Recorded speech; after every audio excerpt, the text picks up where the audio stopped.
In this guide, I'll show you how to unlock locked games on the PS5 Pro. So in this example with Horizon Zero Dawn, if you look at the end, you'll see that locked icon.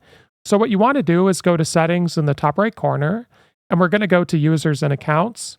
Then you want to scroll down the left sidebar to other, and we're going to go to restore licenses. So if you have a look here, you'll notice that Horizon Zero Dawn is not on this PSN account.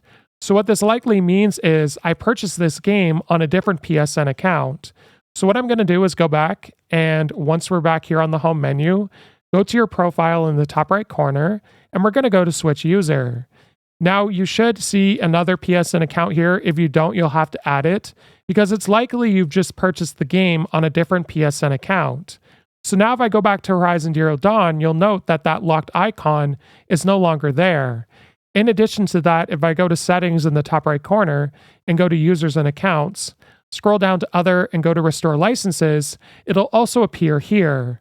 Now, if you're wanting to use this game on a different account, what you'll have to do is make the account you're currently on that owns the license the primary account, in which case you can go to console sharing and offline play.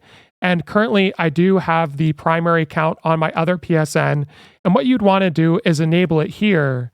Now, do bear in mind, if you do this, all the other games on your other PSN account won't be able to be shared across all the different PSN accounts on your PS5. If this guide was helpful, like and subscribe, and we'll see you in the next one.